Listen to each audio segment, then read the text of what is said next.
Sandeep Reddy Vanga has two faces. Sandeep Reddy Vanga তার ছবিতে তার চরিত্রদের বানান অ্যালফা মেল, তারা ভেতর থেকেও বাইরে থেকেও এতটা শক্তিশালী, এতটা স্ট্রং এনাফ, তাদেরকে কেউ কখনো হারাতে পারবে না, তারা এরকমভাবে কনফিডেন্ট, তারা কাউকে তোয়াক্কা করে না, এরকম তার চরিত্র। কিন্তু বাস্তবে তিনি তাকে নিয়ে যদি কেউ কোনো মন্তব্য করে, সে সঙ্গে সঙ্গে সেটা রিপ্লাই দেবে, সঙ্গে সঙ্গে সেটা নিয়ে কথা বলবে, তাকে নিয়ে কেউ কিচ্ছু বলতে পারবে না। যদি তাকে ট্যাগ করে কেউ টুইটারে কিছু লেখেও, হয়তো সে তাকে নিয়েও পরবর্তী ইন্টারভিউতে কথা বলে দেবে। মানে এটা হলো তো ভীষণ সমস্যা। এবং সে রিসেন্টলি যতগুলো তার এই রিপ্লাই, যতগুলো তার ইন্টারভিউ, সেখানে যাকে যাকে টেনে এনেছেন, তার মধ্যে এই প্রথমবার একটা ভ্যালিড পয়েন্ট সে বলেছে, বাট সেটা নিয়েও না আর কেউ কথা বলতে ইন্টারেস্টেড নয়।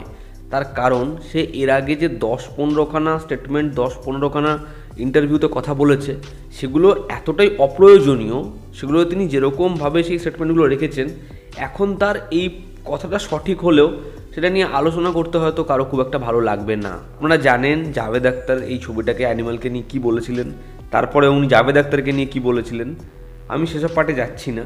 তবে রিসেন্টলি তিনি বলেছেন যে জাভেদ আখতার তার ছেলের সিরিজ মির্জাপুর যখন সেটা আসছে তখন সেটা নিয়ে কথা বলছে না, কিন্তু অ্যানিমাল নিয়ে কথা বলছে। এবার এই পয়েন্টটা কিন্তু ঠিক যে অ্যানিমাল যেরকম ধরনের ছবি, সেই ছবিটা সমাজের মধ্যে যে বার্তা দেয় সেটা নিয়ে এত কথা হচ্ছে, ঠিক একইভাবে মির্জাপুরও কিন্তু সেরকমই একটা সিরিজ, যা লোকে হিউজ পরিমাণে দেখেছে, পছন্দ করেছে, কিন্তু সেখানেও কিন্তু এরকম ধরতে গেলে বহু জিনিসপত্র রয়েছে যেগুলো পলিটিক্যাল কারেক্ট তো কোনোভাবেই নয়, বরঞ্চ সেগুলো সমস্যাজনক। বাট লোকে তাও মির্জাপুরকে সেলিব্রেট করে, এবং সেই ছবিটা প্রডিউস করেছে এক্সেল এন্টারটেনমেন্ট অর্থাৎ ফারহান আখতার। কিন্তু সেই ছবিটা নিয়ে কখনো কেউ কোনো কথা বলেনি। কিন্তু বিষয়টা হচ্ছে এর আরও একটা দিক রয়েছে। মির্জাপুরের মতো কাজ হয়তো ফারহান আখতার, রিতেশ সিধওয়ানি তারা বানাচ্ছে, কিন্তু সেই ছবিটা থেকে যখন কোনো ইন্সপায়ার হয়ে কোনো ঘটনা ঘটে, কোনো বাচ্চা ছেলে বা সে হাতে বন্দুক তুলে নেয়, মুন্না ভাইয়ার মতো স্ট্যাটাস দেয়, সেটা দেখে কিন্তু আলি ফ্যাজল হোক, ফারহান আখতার হোক, তারা সেটা নিয়ে নিজেরা বলে কথা, তারা সেটাকে অ্যাকসেপ্ট করে যে আমরা এরকম কিছু দেখাতে চাইনি, এটা পার্ট অফ ফিকশন, ঠিক আছে, আমরা সেই ফিকশনটাকেই দেখিয়েছি। এবার সিনেমা সিরিজের ক্ষেত্রে আমরা সেই লাউড ব্যাপারটা করে দেখিয়েছি। মানে এটা দেখে খুব খারাপ লাগে যে মানে এটা এরকমভাবে ইম্প্যাক্ট ফেলছে মানুষের কাছে, মানুষ এরকমভাবে বন্দুক হাতে তুলে নিচ্ছে। আপনি দেখবেন আলি ফ্যাজল এটা নিয়ে লিখেছিল, ফারহান আখতার এটা নিয়ে বলেছিল। কিন্তু সন্দীপ রেড্ডি ভাঙ্গা যে ওটা আমার কাজ, আমি বাস্তবে ওরকম নই, আমার খারাপ লাগবে যদি এটা কেউ করে, আমি শুধুমাত্র একটা ছবি বানিয়েছি, এটার থেকে আমি কাউকে কিছু বার্তা দিতে চাইছি না, এই বিষয়টা সে অ্যাকসেপ্ট করে না। যেটা ফারহান আখতার বুদ্ধিমান মানুষ, আলি ফ্যাজল একজন ক্রিয়েটিভ মানুষ, এটা জানে। তাদের কাছে ওটা একটা কাজ, প্রত্যেকটা কাজই মানুষকে কিছু শেখাবে, প্রত্যেকটা কাজই মানুষের কাছে একই রকম হয়ে থাকবে, এরকমভাবে তারা কাজ বানায় না। এই কাজটা হিট হচ্ছে, আমাকে বানাতে হবে, এটা একটা হিট ফ্র্যাঞ্চাইজি, ব্যাস ওইটুকুই। তারা বিষয়টাকে ওরকমভাবে দেখে। কিন্তু সে আজকে একটা ভ্যালিড পয়েন্ট বললেও যে মির্জাপুরের বেলা নিজের ছেলেকে বলো নি, অ্যানিমালের বেলা আমাকে বলছো, মানে এই বিষয়টার আগে সে এমন এমন স্টেটমেন্ট দিয়েছে, এমন এমন জিনিসপত্র করেছে যেগুলো খুব খুব অপ্রয়োজনীয়। আরও একটা উদাহরণ দেখুন, কিরণ রাও, আমির খানের এক্স ওয়াইফ, সে বলেছে বাহুবলী বা কবির সিং এই ছবিগুলোর মধ্যে অনেক এমন জিনিসপত্র আছে যেগুলো মিসোজিনিস্টিক।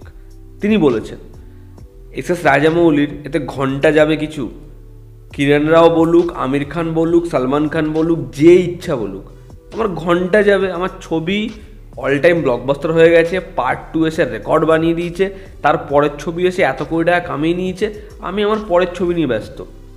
তাদের কোনো দরকারই নেই কে তার ছবি নিয়ে কি বললো, কিছু যাই আসে না, তোয়াক্কাই করে না। কারণ সে জানে পরবর্তী সময় হয়তো আমির খান ছবি বানানোর পরে আবার তার বাড়িতেই যাবে, তাকেই দেখানোর জন্য ইনভাইট করবে, তখনই সে বলবে এটার মধ্যে কি ভুল আছে কি ঠিক আছে। সে ওরকম সেলিব্রেটেড ডিরেক্টর, তাকে নিয়ে কে কি বললো তার জাস্ট কেউ যায় আসে না, তার ছবিটা সেলিব্রেটেড হচ্ছে, ছবি ব্লকবাস্টার হয়ে গেছে, তার কথা বলার কোনো দরকার নেই। কিন্তু ভাবুন, ঠিক এরকম একটা স্টেটমেন্ট কিরণ রাও দেওয়ার পরেই তার ঠিক পরক্ষণে সন্দীপ রেড্ডি ভাঙ্গার ইন্টারভিউ চলে এলো, এবং সে কিরণ রাওকে নিয়ে রোস্ট করা শুরু করলো, কিরণ রাওকে নিয়ে রিপ্লাই দেওয়া শুরু করলো। মানে কেউ এনার আগেইনস্টে একটাও কথা বলতে পারবেন না। এবার আপনারা কিছু বছর আগের একটা সিনারিও দেখুন, কঙ্গনা রানাওয়াত যখন ইনিশিয়ালি সে কোনো স্টেটমেন্ট রাখতো, যখন সেই সময় তার তানওয়েরস মান্নু, রিটার্নস, কুইন এই ছবিগুলো পরপর ভালো চলছে, সেই সময় সে কিছু উটপটাং বলে দিত। প্রথম না সবারই শুনতে ভালো লাগতো যে হ্যাঁ মেয়েটা চলো অ্যাটলিস্ট বলতে পারে, সব কিছু শুনে নেয় না, হজম করে নেয় না, কিছু কথা শুনতে একটু অদ্ভুত লাগছে বাট জবাব দিয়ে দেবে। কিন্তু একটা টাইমের পরে এত সে ননস্টপ এরকম ধরনের জিনিসপত্র বলতে লাগলো, সেগুলো ট্র্যাশ শোনালো, এবং আলটিমেটলি তার পিকচারটা অডিয়েন্সের কাছে কী দাঁড়ালো, যে এর বোধহয় মাথাটাই খারাপ রয়েছে, যা বলবে সিরিয়াস নিতে হবে না, এর মাথা খারাপ রয়েছে। এবং মানুষ এবং সিনারিও কীরকমভাবে বদলায় দেখুন। ফিল্ম কম্প্যানিয়নে যখন সে অ্যানিমাল আসার আগে একটা চ্যাট শোতে অনুপমা চোপড়াকে বলছে যে আসল ভায়োলেন্স কি আমি দেখাবো, ঠিক আছে, তারা এই ছবিটাকে ভায়োলেন্স বলছে, আসল ভায়োলেন্স কি আমি দেখাবো। আপনি সেই সময়কার এই লোকটার ইমেজ, এই লোকটার পিকচার এবং আজকের তার ইমেজ দেখুন।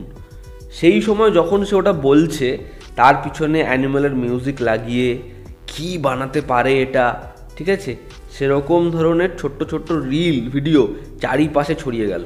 এবং চারিপাশের সোশ্যাল মিডিয়ার ইনফ্লুয়েন্সাররা হোক, রিভিউয়াররা হোক, সেটা নিয়ে তাদের কত কথা, সেটা নিয়ে কত সেলিব্রেশন প্রথম থেকে, ঠিক আছে।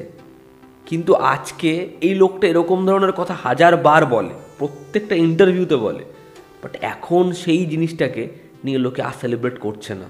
তার কারণ লোকে বুঝতে পারছে যে এর বহু কথা সেগুলোর কোনো দরকার ছিল না, সেগুলো অপ্রয়োজনীয়।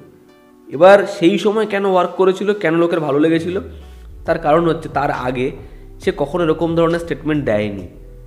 তার একটা ছবি এসে গেছে কবির সিং, সেটা লোকের ভালো লেগে গেছে, বড় সাকসেসফুল হয়েছে, তারপর তার একটা কথা আসছে। কিন্তু এখন তার কাজ এলো দুটো, কিন্তু কথা আসছে 500টা।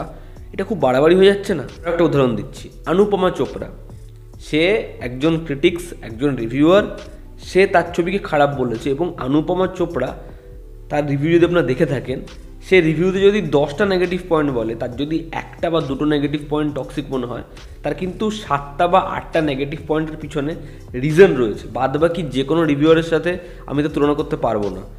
অ্যানিমালকে নিয়ে এই যে বিষয়পত্র, এটাকে টক্সিক ছবি বলা, টক্সিক বলে এই ছবিটা রিভিউ করা, সেটা কিন্তু আগেইনস্টে ছিলাম আমি, এখনও আছি। কিন্তু অনুপমা চোপড়া বা এরকম ধরনের যারা রিভিউয়ার, তারা কিন্তু এই টেকনিক্যাল অ্যাসপেক্টস, ছবির মধ্যে কী কী ওয়ার্ক করেনি সেই দিকপত্র নিয়ে কথা বলে। কিন্তু বিষয়টা অনুপমা চোপড়া তার ছবি রিভিউ করে দিয়েছে, তিনি তো সন্দীপ রেড্ডি ভাঙ্গার ক্যারেক্টার অ্যাসাসিনেশন করেননি, যে সন্দীপ রেড্ডি ভাঙ্গা বাস্তবে এরকম লোক, তিনি এই করেন। বা সেই ছবিটার অ্যানিমালের রিভিউয়ের পরে সন্দীপ রেড্ডি ভাঙ্গাকে নিয়ে তো একটা আলাদা করে ভিডিও বানাননি যে সন্দীপ রেড্ডি ভাঙ্গা এরকম লোক, তিনি এরকম স্টেটমেন্ট রাখেন, বানাননি, কিছু বলেনও নি। তার কাজ রিভিউ দেওয়া, রিভিউ দিয়েছে, চ্যাপ্টার ক্লোজ। সন্দীপ রেড্ডি ভাঙ্গা সে ছবি বানিয়েছে, পরবর্তী সময় সে বলছে যে এদের রিভিউ থেকে কিছু শেখার নেই, 4টে ইংলিশ ওয়ার্ড শিখবো, এবং এরা প্রত্যেকে অশিক্ষিত। সেই মহিলা বা সেই রিভিউয়ার, তিনি কিন্তু এই ডিরেক্টরকে পার্সোনাল অ্যাটাক করেননি, তিনি কিন্তু এই ডিরেক্টরকে বা যে কোনো ডিরেক্টরকে নিয়ে আলাদা করে ভিডিও বানাননি। তার কাজ রিভিউ করা, সে রিভিউ করেছে, ব্যাস। কিন্তু এনার যদি পরবর্তী সময় জবাব দেওয়ারই হয়, নিজের পরবর্তী ছবি দিয়ে দেবেন, পার্টিকুলার ছবিতে এমন কিছু করবেন, এই যে বলছি ডার্ক ডার্ক ডার্ক করব, ছবি দিয়ে উত্তর দেবেন, ছবি দিয়ে দেখিয়ে দেবেন। কিন্তু না, তিনি আলাদা ভিডিও করে একটা পোর্টালে এসে, একটা পডকাস্টে এসে, একটা ইন্টারভিউ দিতে এসে, ক্রিটিককে নিয়ে এসে, সেই মানুষটাকে নিয়ে এসে তাকে পার্সোনাল অ্যাটাক করছে। এটা অপ্রয়োজনীয় নয়।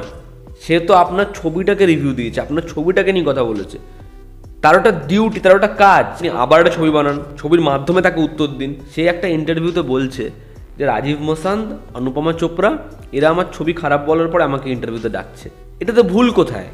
মিলাভ জাভেরি তার ছবিকে চটকানোর পর, খিল্লি করার পর, তাকে কি পরবর্তী সময় ইন্টারভিউতে ডাকবে না? আপনি আমাদের এখানকার ক্রিটিক্সদের দেখুন, আমাদের এখানকার বাংলার যদি রিভিউয়ারদের দেখি, তাদের দেখুন, তারা যদি পার্টিকুলার কোনো ছবিকে খারাপ বলে, পরবর্তী সময় সেই ডিরেক্টরের সাথে ইন্টারভিউ করে না।